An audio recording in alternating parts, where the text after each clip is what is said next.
तुम्हा सर्वांना अभिवादन करतो।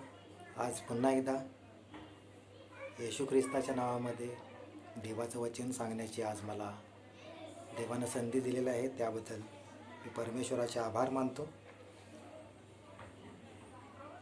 आपण पवित्र शास्त्रातून काही वचने आज आपण वाचणार आहोत आणि त्यातून आपण देवाचं जे काही रहस्य आहे त्याविषयी आपण आज पुन्हा एकदा जाणून घेणार आहोत। आणि म्हणून हा व्हिडिओ आपण सर्वांनी शेवटपर्यंत तुम्ही पहा, अशी मी तुम्हाला येशू ख्रिस्ताच्या नावामध्ये पुन्हा एकदा नम्र विनंती करतो। आपण पाहूया लूकाचं पुस्तक याचा पहिला अध्याय आणि वचन क्रमांक 5 ते 13व्या वचनापर्यंत आपण तिथं मनन करणार आहोत। तिथं असं म्हटलेलं आहे की यहुदियाचा राजा हेरोद याच्या दिवसात अबियाच्या वर्गातील जखर्या नावाचा कोणी एक याजक होता। त्याची पत्नी अहरोनाच्या कुळातील असून तिचे नाव अलिशिबा होते। ती उभयता देवाच्या दृष्टीने नीतिमान होती आणि प्रभूच्या सर्व आज्ञा व विधी पाळण्यात निर्दोष होती। अलिशिबा वांज असल्यामुळे त्यास मूलबाळ नव्हते। ती उभयता वयातीतही झाले होते। बघा, ह्या 5 ते 7 वचनामध्ये खूप अद्भुत असं आपल्याला तिथं ऐकायला आणि वाचायला मिळतं। देवाच्या वचनाविषयी आपल्याला तिथं मनन करायला आपण आज जमलो असताना खरोखरच ते वचन आपल्याला आज काय शिकवित आहे किंवा काय सांगत आहे त्याच्याविषयी आपण थोडं लक्ष देऊया। आणि इथं सांगितलेलं आहे की एका व्यक्तीविषयी, त्याचं नाव आहे जकर्या आणि तो एक याजक होता, असं इथं जेव्हा आपण वाचन करतो तेव्हा आपल्या लक्षात येतं। आणि त्याची जी पत्नी आहे तिचं नाव आहे अलिशिबा। आणि इथं असं म्हटलेलं आहे की ती दोघेही काय होती तर देवाच्या दृष्टीने नीतिमान अशी होती आणि प्रभूच्या सर्व आज्ञा व विधी पाळण्यात निर्दोष अशी होती। आणि पुढच्या वचनामध्ये लिहिलेलं आहे की अलिशिबा वांज असल्यामुळे त्यास मूलबाळ नव्हते। ती उभयता वयातीतही झाले होते। बघा, इथे लिहिलेलं आहे की जो काही जकर्या आहे आणि जी काही अलिशिबा आहे, तर देव त्यांच्याविषयी इथं वचनामध्ये साक्ष देत आहे की ते देवाच्या दृष्टीने काय आहेत तर ते नीतिमान आहेत, असं देवाच्या वचनामध्ये इथं सांगितलेलं आहे। आणि म्हणून जेव्हा आपण पवित्र शास्त्रातील जेव्हा संदेष्टे किंवा सेवक जेव्हा आपण पाहतो तेव्हा प्रत्येकजण देवावरती विश्वास ठेवणारा, देवाच्या इच्छेप्रमाणे चालणारा, देव काय सांगत आहे त्याप्रमाणे राहणारा, त्याप्रमाणे वागणारा। आणि म्हणून या संदेशांच्या विषयी देव संतुष्ट होता। आणि म्हणूनच इथं देखील आपण बघत आहे की जे काही जकर्या आहे आणि जी काही अलिशिबा आहे त्यांच्याविषयी इथं म्हटलेलं आहे की ते दोघेही देवाच्या दृष्टीने नीतिमान असे होते। आणि पुढच्या वचनामध्ये तिथंच असं म्हटलेलं आहे की प्रभूच्या सर्व आज्ञा व विधी पाळण्यात निर्दोष असे होते। बघा, ते देवाचे सर्व आज्ञा आणि जे काही नियम आहेत, जे काही विधी आहेत परमेश्वरानं लावून दिलेले नियमशास्त्रातून, आणि ते सर्व काही ते व्यवस्थितरित्या पाळत होते, देवाच्या आज्ञा ते मानत होते। आणि म्हणून परमेश्वरानं इथं सांगितलेलं आहे की ते देवाच्या दृष्टीने ते दोघेही कसे होते तर नीतिमान होते, असं देवाच्या वचनामध्ये सांगितलेलं आहे। खूप अद्भुत असं आहे। आणि पुढे जर आपण वाचलं तर तिथं असं म्हटलेलं आहे की अलिशिबा वांज असल्यामुळे त्यास मूलबाळ झाले नव्हते आणि ते उभयता वयातीतही झाले होते। बघा, इथं असं म्हटलेलं आहे की ते अलिशिबा जी आहे ती वांज होती, कारण का तिला मूल वगैरे काहीच झालं नव्हतं। आणि पुढचं वचन खूप धक्कादायक आहे की ते दोघंजण वयातीत म्हणजे वयस्कर झाले होते, म्हातारे झाले होते। आपण इथं विचार करू शकतो की देवावरती किती विश्वासानं ते दोघंजण राहिले असतील, देवावरती त्यांचं किती प्रेम असेल, देवावरती त्यांनी किती विश्वास टाकला असेल, किती आज्ञेमध्ये ते दोघंजण राहिले असतील। कारण का इथं म्हटलेलं आहे की ते दोघे पण आता वयस्कर झाले होते, म्हातारे झालेले होते आणि त्यांना मूलबाळ वगैरे काहीच झालं नव्हतं। आपण इथं विचार करू की देवानं त्यांना नीतिमान असं का म्हटलेलं आहे। कारण का तर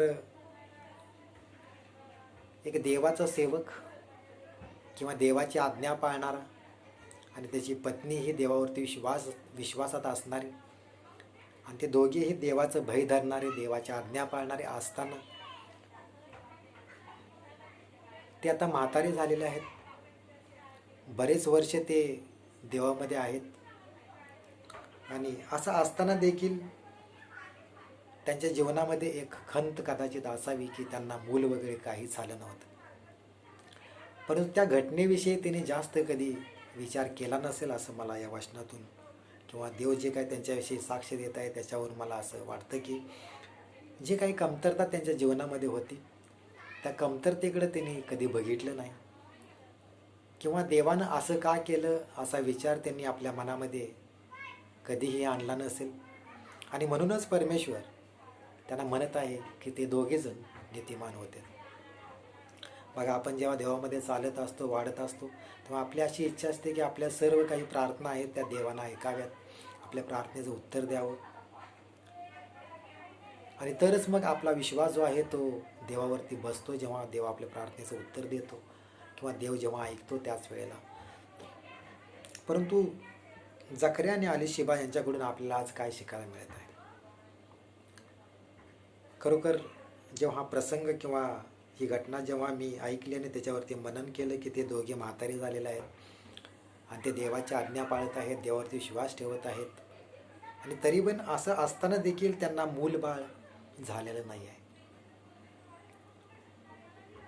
त्यांचं आयुष्य आता उतरनिरा लागलेलं आहे किंवा ते वयातीत झालेले आहेत, म्हातारे झालेले आहेत आणि म्हणून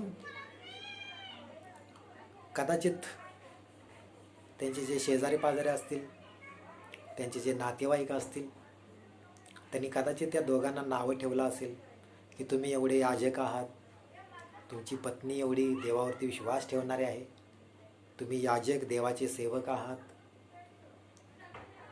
आणि तुम्ही देवाची सेवा नित्य करता प्रत्येक वर्षी नेहमीप्रमाणे परमेश्वराच्या सेवेला तुम्ही सदैव तत्पर हजर असता. आणि असं असताना देखील परमेश्वरानं त्यांची प्रार्थना किंवा त्यांच्या जीवनामध्ये कमतरता ठेवली होती की त्यांना मूल वगैरे काही झालं नव्हतं आणि म्हणून या घटनेमुळं कदाचित त्यांच्या शेजारपाजारचे लोक किंवा त्यांचे नातेवाईक कदाचित त्यांना माघारी, त्यांच्या तोंडावरती जरी नावं ठेवत नसले तरी कदाचित माघारी ते त्यांना नावं ठेवत असतील की कशाला हे देव वगैरे करत बसलेले आहेत किंवा काय, किंवा जरी यांचा देवावरती विश्वास आहे तर मग देव यांचं काय ऐकत नाही, काय यांच्या या संसारामध्ये किंवा प्रपंचामध्ये अशा प्रकारची कमतरता आहे वगैरे वगैरे. कारण का जेव्हा आपण वचन क्रमांक 25 तिथं असं लुकाचं पुस्तक याचा पहिला अध्याय वचन क्रमांक 25 मध्ये असं म्हटलेलं आहे की जेव्हा त्या अलीशिबेला जेव्हा पुत्रगर्भ जेव्हा राहिला आणि जेव्हा जो देवदूत होता त्या देवदूतानं जेव्हा तो मेसेज दिला गॅब्रिएल देवदूतानं की तुला जो पुत्र होणार आहे त्याचं नाव तू योहाना असं ठेव, हा मेसेज जेव्हा जकर्याला दिला की तुझी पत्नी जी आहे ती आता गर्भवती राहील आणि तिला पुत्र होईल आणि तुला पुत्र होईल आणि त्याचं नाव तू योहाना असं ठेव, असं जेव्हा जकर्याला मेसेज दिला तेव्हा तिथं असं म्हटलेलं आहे 25व्या वचनामध्ये की लोकात माझा होणारा अनादर दूर करण्यासाठी प्रभूने माझ्याकडे पाहिले. बघा, म्हणजे त्या वचनावरून आपल्या लक्षात येते की लोक त्यांचा अनादर करत होते, आदरच्या विरुद्ध अनादर, त्यांना नावं ठेवत होते. परंतु जेव्हा ही बातमी त्यांना समजली तेव्हा ती म्हणत आहे की परमेश्वरानं खरोखर माझी लाज राखली किंवा लोकांमध्ये जे माझा काय लोक माझा आदर करत नव्हते, अनादर करत होते, मला पाठीमागं टोमणे मारत होते, मला बोलत होते आणि परमेश्वरानं खरोखरच माझ्यावरती उपकार केलेला आहे. आणि जेव्हा आपण पुढचं वचन जेव्हा आपण लुकाचं पुस्तक याचा पहिला अध्याय आणि वचन क्रमांक जेव्हा 58 मध्ये येतो तेव्हा तिथं असं म्हटलेलं आहे की प्रभूने तिच्यावर मोठी दया केली, हे ऐकून तिचे शेजारी व नातलग हे तिच्याबरोबर आनंद करू लागले. बघा, जेव्हा त्यांना मूल वगैरे नव्हतं तेव्हा त्यांचा अनादर होत होता, असं देवाच्या वचनामध्ये लिहिलेलं आहे. परंतु जेव्हा त्यांना मूल आता जेव्हा झालं, त्यावेळेला तिथं म्हटलेलं आहे की ते जे काय नातलग आहेत, नातेवाईक आहेत, ते येऊन त्यांच्याबरोबर आनंद करत होते, असं देवाच्या वचनामध्ये लिहिलेलं आहे. खूप अद्भुत असं आहे प्रियानो, की देवानं त्यांना का तिथं नीतिमान असं म्हटलेलं आहे, किंवा देवाच्या नजरेतून किंवा देवाच्या दृष्टीतून ते का नीतिमान होते. कारण का, तर ते आपल्या संपूर्ण आयुष्यामध्ये देवाबरोबर ते कधीही त्यांनी अविश्वास दाखवला नाही किंवा देवाला कधी त्यांनी दोष दिला नाही आहे. आणि म्हणूनच परमेश्वर त्यांच्याविषयी म्हणत आहे की ते दोघेजण काय आहेत, तर ते नीतिमान आहेत. बघा, जेव्हा पुस्तक आपण बायबल जेव्हा वाचतो तेव्हा आपल्या लक्षात येतं की जेव्हा तो जकर्या जो आहे, जेव्हा तो त्या वेदीच्या जवळ गेला आणि नेहमीप्रमाणे जेव्हा धूप किंवा परमेश्वराला जे काही अर्पणं वगैरे द्यायची होती आणि ते देण्यासाठी जेव्हा तो त्या वेदीच्या जवळ गेला, तेव्हा तो उजव्या बाजूला त्या वेदीच्या परमेश्वराचा एक दूत दृष्टीस पडला जकर्याच्या. आणि तो दूत काय म्हणाला बघा, देवदूताने त्याला उत्तर दिले, जकर्या भिवू नकोस, कारण तुझी विनंती ऐकण्यात आली आहे. बघा, इथं देवाचं वचन किंवा इथं देवदूत म्हणत आहे की तू भिवू नकोस. मला तुम्हाला सांगू द्या की जो शब्द आहे भिवू नकोस, तो खूप महत्त्वाचा शब्द आहे. बायबलमध्ये 365 वेळा हा भिवू नकोस हा शब्द आलेला आहे. आपल्याला माहीत आहे की वर्षाचे 365 दिवस असतात आणि प्रत्येक दिवशी देव आपल्याला हेच सांगत आहे की भिवू नकोस. आणि म्हणून इथं तो देवदूत देखील त्या जकर्याला म्हणत आहे की भिवू नकोस. आणि पुढच्या वचनामध्ये तो म्हणत आहे, कारण तुझी विनंती ऐकण्यात आली आहे. बघा, जकर्याची जी काय प्रार्थना आहे, जी काय विनंती आहे, ती ऐकण्यात आलेली होती. परंतु देवानं तिथं पुढं वचनामध्ये तो म्हणत आहे देवदूत की तुझी विनंती ऐकण्यात आली आहे. तुझी पत्नी अलीशिबा हिच्यापासून तुला मुलगा होईल आणि तू त्याचे नाव योहान ठेव. बघा, काय विनंती ऐकण्यात आली होती, तर जकर्यानं आणि त्याच्या पत्नीनं जे काही प्रार्थना केली होती, जे काही विनंती केली होती देवाकडं की आमचा अनादर होत आहे आणि देवा आम्हाला मूल का होत नाही आहे, आम्हाला बाळ का होत नाही आहे, का आमच्या घरामध्ये छोटंसं बाळ तू आम्हाला देत नाही आहेस. आणि ही विनंती कदाचित जकर्या आणि जी का अलीशिबा आहे त्यांनी लग्न झाल्यानंतर कदाचित देवाकडं केली असेल.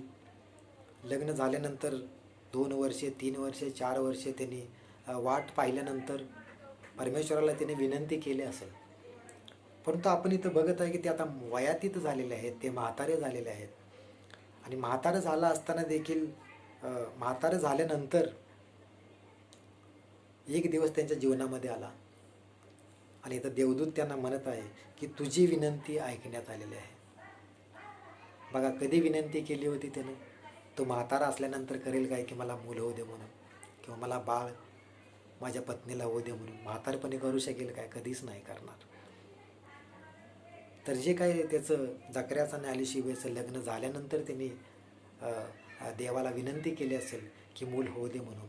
परंतु ही विनंती देवानं कित्येक वर्षानंतर त्याचं उत्तर देवानं लवकर दिलं नाही.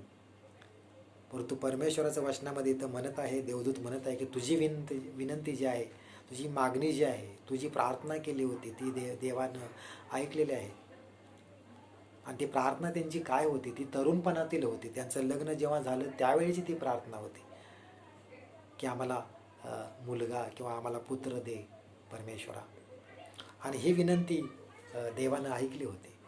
जेव्हा आपण बायबलचं आपण अध्ययन करतो, जेव्हा आपण बायबल आपण वाचतो, तेव्हा देवाच्या वचनामध्ये खूप अद्भुत असं आपल्याला ऐकायला मिळतं की कधीकधी आपण जेव्हा प्रार्थना करतो देवाकडं, तर देवाचं वचन काय सांगतं की ज्या दिवशी आपण प्रार्थना करतो त्याच दिवशी आपली प्रार्थना परमेश्वर हा ऐकत असतो. आपण ज्या दिवशी प्रार्थना करतो त्याच दिवशी देव काय करत असतो, तर स्वर्गामध्ये तो आपली प्रार्थना जी आहे तो प्रार्थना परमेश्वर ऐकत असतो आणि आपल्या प्रार्थनेचं उत्तर देखील तो देण्यासाठी तो सदैव तत्पर असतो. ज्या दिवशी आपण प्रार्थना करतो त्याच दिवशी तो प्रार्थना देव ऐकत असतो.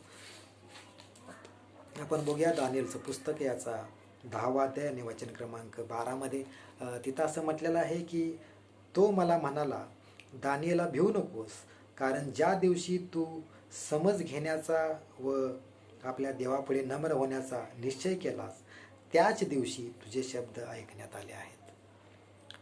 आणि बघा, परमेश्वराकडे जेव्हा आपण प्रार्थना करतो त्याच दिवशी तो आपली प्रार्थना ऐकत असतो, परंतु आपल्या प्रार्थनेचं उत्तर लवकर मिळत नाही आहे. त्याचं कारण देखील तिथं पुढं म्हटलेलं आहे की देवाचं वचन तिथं पुढं सांगत आहे की पारसाचा राजाचा अधिपती 21 दिवस मला आडवा आला, तेव्हा पहा मुख्याधिपतीपैकी एक मिकाएल माझ्या सहाय्यास आला. आमेन. आणि म्हणून देवाची प्रार्थना, जेव्हा आपण देवाकडे प्रार्थना करतो किंवा देवापासून जे आपल्या प्रार्थनेचं उत्तर येतं, त्या प्रार्थनेच्या उत्तराच्या मध्ये कोण असतं? तर जो सैतान म्हटलेला आहे, जो दियाबल म्हटलेला आहे, या आकाशातील दुरात्मे ज्याला म्हटलेला आहेत, तर हा सैतान आपल्या प्रार्थनेच्या आडवं येत असतो. आणि म्हणून कदाचित आपल्या प्रार्थनेचं उत्तर आपल्याला लवकर मिळत नसतं. आणि देव असा आहे की देव आपल्या प्रार्थनेचं उत्तर ऐकत असतो. ज्या दिवशी आपण प्रार्थना करतो त्याच दिवशी तो ऐकत असतो. परंतु देवाच्या वचनामध्ये असंही सांगितलेलं आहे की या पृथ्वीवरती हर एक गोष्टीला काय आहे, तर एक उचित समय आहे. असं परमेश्वराचं वचन जेव्हा आपण वाचतो, उपदेशकाचं पुस्तक याचा 1ला अध्याय आणि वचन क्रमांक 1मध्ये तिथं म्हटलेलं आहे की देव काय करत आहे, तर प्रत्येक गोष्टीला एक परमेश्वराने एक वेळ दिलेला असतो. परमेश्वर प्रत्येक गोष्टीला एक समय निवडून ठेवलेला असतो आणि त्याच समयाची परमेश्वर वाट पाहत असतो आणि त्याच वेळेला तो आपल्या प्रार्थनेचं तो उत्तर देत असतो. पण याचा अर्थ असा नाही की देव प्रार्थनेचं उत्तर देत नाही. देव आपल्या प्रत्येक प्रार्थनेचं उत्तर देत असतो. आणि म्हणून आज आपण या वचनावरून आपण आज काय शिकत आहे? आपण जेव्हा देवावरती विश्वास ठेवतो, परमेश्वरावरती जेव्हा विश्वास ठेवतो, तेव्हा देव आपल्या प्रार्थनेचं उत्तर देतो. आणि हे अध्ययन करत असताना मला एक जाणवलं की जेव्हा आपण देवावरती विश्वास ठेवायला चालू करतो, जेव्हा आपण देवावरती प्रार्थना करायला आणि जेव्हा आपण देवाच्या वचनाप्रमाणे चालायला आपण जेव्हा चालू करतो, तेव्हा आपले जे लोक असतात, आपले जे शेजारी असतात किंवा आपले जे नातेवाईक असतात, त्यांना कधीही आपण येशूवरती विश्वास ठेवलेला किंवा आपण चर्चला आपण जात असलेलं त्यांना कधीही आवडत नसतं. हे खरं आहे, हे एक सत्य आहे प्रिया. आणि म्हणून आपण पाहिलं तर चर्चमध्ये काय असं वाईट कृत्य करायला किंवा एखाद्याला जाऊन तुम्ही मारा किंवा तुम्ही वाईट व्यसन करा किंवा आपल्या लहान मुलांना तुम्ही वाईट शिक्षण द्या, असं काय शिकवतात का? नाही प्रिया. चर्चमध्ये असं कुठल्याही प्रकारचं काहीही कोणीही शिकवत नसतं. तर उलट परमेश्वर आपल्याविषयी काय सांगत आहे, देव आपल्याविषयी काय सांगतो? लुकाचं पुस्तक याचा 6वा अध्याय जर वाचला तर येशू म्हणतो की आपल्या शत्रूवरती जर तुम्ही काय करा, तर तुम्ही प्रेम करा. जे तुमचा द्वेष करतात त्यांच्यावरती तुम्ही प्रीती करा. आणि अशा प्रकारचं शिक्षण जे आहे ते शिक्षण पवित्र शास्त्रातील जे अनमोल असं शिक्षण आहे, ते शिक्षण आपल्या चर्चमध्ये आपल्याला पास्टर लोक देत असतात. आणि तरी देखील जेव्हा आपण चर्चमध्ये जातो आणि देवावरती विश्वास ठेवायला सुरुवात करतो, तेव्हा आपले जे शेजारी असतात, आपले जे नातेवाईक असतात, त्यांना चांगलं वाटत नसतं. आणि तर ज्याप्रमाणे अलिशिबेची ते लोक, त्याचे नातेवाईक अनादर करत होते, थट्टा करत होते, त्याप्रमाणे आपले देखील लोक थट्टा वगैरे करत असतात. आपला हे अनादर होत असतो. कदाचित आपल्या तोंडावरती होत नसेल, परंतु माघारी लोक आपल्याला नावं ठेवत असतील. आणि म्हणून हे असं होत असताना आपण थोडा विचार करूया की हे असं का होतं की आपण जेव्हा चर्चला जातो किंवा आपण देवावरती विश्वास ठेवतो, तेव्हा लोक का अशा प्रकारे करतात? तर प्रियानो, मला तुम्हाला सांगू द्या की ते लोक करत नसतात. आपले शेजारी असतात किंवा आपले जे नातेवाईक असतात, त्यांना ते करण्यासाठी कोण भाग पाडतो, तर तो जो सैतान म्हटलेला आहे, जो दयाबल म्हटलेला आहे, तो त्यांना तसं करण्यासाठी भाग पाडतो. कारण का देवाला असं वाटत नाही की देवाची अशी इच्छा आहे की सर्व लोकांचं तारण व्हावं. आणि जेव्हा आपण त्या देवाकडे आपण जातो, जेव्हा आपण त्याच्या वचनाचा अभ्यास करतो, त्याच्या वचनावरती आपण विचार करतो आणि येशूवरती आपण जेव्हा विश्वास ठेवतो, येशू माझ्यासाठी आला, त्यानं रक्त सांडलं, माझ्यासाठी त्यानं प्राण दिला, माझ्यासाठी तो दोषी ठरला, माझ्यासाठी तो पाप झाला, माझ्यासाठी तो शापित झाला. जेव्हा आपण विश्वास ठेवतो आणि त्याचं रक्तच आपल्याला सर्व पापापासून दूर करणार आहे, असं जेव्हा आपण विश्वास ठेवतो, त्यावेळेला काय होतं, तर सैतान जो आहे तो सैतान तो सैरावैरा होतो. आणि मग तो काय करतो की जे लोक आपले शेजारी पाजारी असतात, त्यांच्या मनामध्ये तो कार्य करतो.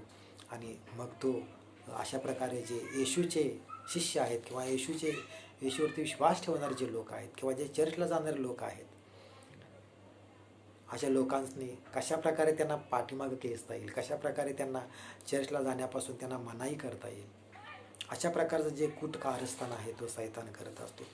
आणि म्हणून आपण जर पवित्र शास्त्राचा अभ्यास केला तर करीत करा दुसरे पत्र याचा 4 अध्याय आणि वचन क्रमांक 4 तिथं म्हटलेलं आहे की त्यांची म्हणजे विश्वास न ठेवणाऱ्या लोकांची मने ह्या युगाच्या दैवताने आंधळी केल्या आहेत. बघा तिथं वचन स्पष्ट सांगत आहे की त्यांची म्हणजे विश्वास न ठेवणारे जे आपले शेजारी आहेत, आपले नातेवाईक आहेत, त्यांचा मनाचा ताबा हा सैतान घेत असतो. आणि तो त्यांच्याद्वारे तो काय करत असतो, तर आपली चेष्टा मस्करी, आपल्याला कशा प्रकारे पाठीमागे खेचता येईल. चर्चमध्ये तर कुठल्या प्रकारे असं वाईट कोण सांगत नाही, चांगल्याच गोष्टी आपल्याला शिकवत असतात. आणि आपण जेव्हा चर्चला जात असतो तेव्हा जास्त विरोध आपल्याला होत असतो. लक्षात ठेवा, आपल्याच घरातील लोक कदाचित आपल्याला विरोध करत असतात, परंतु ते लोक, आपल्या घरातील जे लोक आहेत ते लोक नाही प्रिया. तर विश्वास न ठेवणाऱ्या जे लोक आहेत आणि त्यांच्या मनाचा ताबा ज्या सैतानाने घेतलेला असतो, तो सैतान काय करत असतो, तर तो त्यांचे मन जे आहे ते मन आंधळं करून तो आपल्याला विरोध करत असतो. आणि म्हणून आपण या सैतानाला आपण घाबरता कामा नाही आहे. आपण अलिशेबा आणि जकर्याने ज्याप्रमाणे शेजारी पाजारी लक्ष देत नव्हते, तरी देखील त्याने त्यांच्याकडे लक्ष न देता त्यांना नावं ठेवत होते, देवाचे सेवक आहेत का अजून मूल होत नाही आहे. पण त्याने लक्ष न देता त्याने देवाकडं आपलं लक्ष ठेवलं. देवाला त्याने कुठल्याही प्रकारचा दोष दिला नाही. देवावरती सतत देवाच्या इच्छेप्रमाणे त्याच्या आज्ञाविधी ते पाळत होते. आणि हे करत असताना त्यांचं वय निघून गेलेलं होतं, ते म्हातारे झालेले होते, परंतु तरी देखील त्यांनी आपला जो क्रम आहे तो क्रम कधी सोडला नाही. प्रिया, देवाचा विश्वास त्याने कुठेही कमी केला नाही. आणि म्हणून परमेश्वरानं देवदूताच्या द्वारे त्यांना मेसेज दिला. काय मेसेज होता, तर त्यांच्या प्रार्थनेचं उत्तर देवानं ऐकलेलं आहे. आणि खरोखर आपण देखील या परमेश्वरावरती आपण विश्वास ठेवूया. देवाचं वचन सांगतं की देव आपल्याला कधीही लज्जित आणि फज्जित तो करत नाही आहे. पण जेव्हा आपण त्याच्यावरती विश्वास ठेवू, त्याच्या वचनावरती विश्वास ठेवू, लोक काय म्हणतात इकडं जेव्हा आपण लक्ष द्यायचं बंद करू आणि आपण देवाला दोष न देता आपण जेव्हा त्याच्या विश्वास ठेवून जेव्हा आपण चालत असतो, तेव्हा परमेश्वर आपल्याला नीतिमान असं तो संबोधतो. आणि म्हणून हे नीतिमान जे आहे, जे परमेश्वरानं म्हटलं की ते दोघेजण नीतिमान होते देवाच्या दृष्टीनं, तुम्हाला आणि मला नीतिमान कसं बनता येईल. देवाचं वचन सांगतं की पवित्र शास्त्र आपल्याला नीतिमान करू शकत नाही आहे. कारण पवित्र शास्त्रामध्ये आपण एखादी जरी आज्ञा मोडली तरी आपण दोषी आहोत असं देवाचं वचन सांगतं. आणि म्हणून आपल्याला जर नीतिमान बनायचं असेल तर एकच मार्ग आहे, तो म्हणजे प्रभू येशू ख्रिस्तावरती आपण जेव्हा विश्वास ठेवतो तेव्हा देवाचं वचन सांगतं की विश्वासानेच तुमचे तारण झालेले आहे. जेव्हा आपण येशूवरती विश्वास ठेवतो, त्याचं जे बलिदान आहे, जे बलिदान त्यानं दिलेलं आहे त्या वधस्तंभावर, त्या बलिदानावरती जेव्हा आपण विश्वास ठेवतो तेव्हा देवाचं वचन सांगतं की तुम्ही आणि मी हे नीतिमान ठरतो. आणि म्हणून अशा परमेश्वरावरती आपण विश्वास ठेवायला शिकूया. देव आपल्या प्रत्येक प्रार्थनेचं तो उत्तर देतो. देवाकडं प्रत्येक दिवशी आपण जी प्रार्थना करतो त्याच दिवशी तो ऐकतो. परंतु काय तुम्ही आणि मी त्याच्यावरती विश्वास ठेवून चालत आहे का या जगामध्ये? समस्या आल्या, संकट आलं तरी देखील आपण त्या लोकांच्याकडे लक्ष न देता, आपल्याला जे विरोध करणारे आहेत त्या विरोधांच्याकडे आपण लक्ष न देता, आपण देवावरती विश्वास ठेवून आपण त्याच्या वचनाप्रमाणे आपण चालायला शिकलं पाहिजे. कारण येशूची शिकवण हीच आहे की तू तुझ्या वैऱ्यावरती देखील प्रीती कर. जे तुझा छळ करतात त्यांच्यासाठी तू प्रार्थना कर. जे तुझ्या एका गालावरती मारतात त्यांच्यापुढे तू दुसराही गाल तू पुढं कर.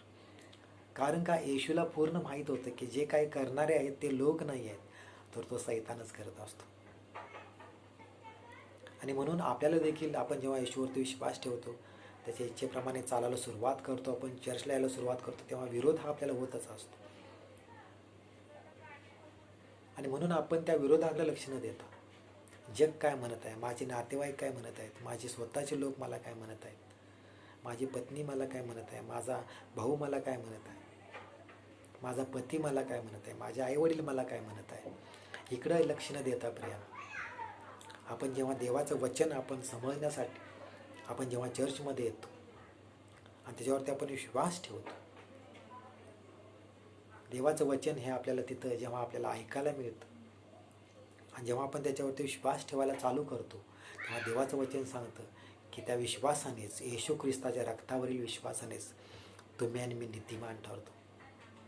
आणि त्या विश्वासानेच तुमचं आणि माझं तारण म्हणजे सुटका होईल, असं देवाचं वचन सांगत आहे.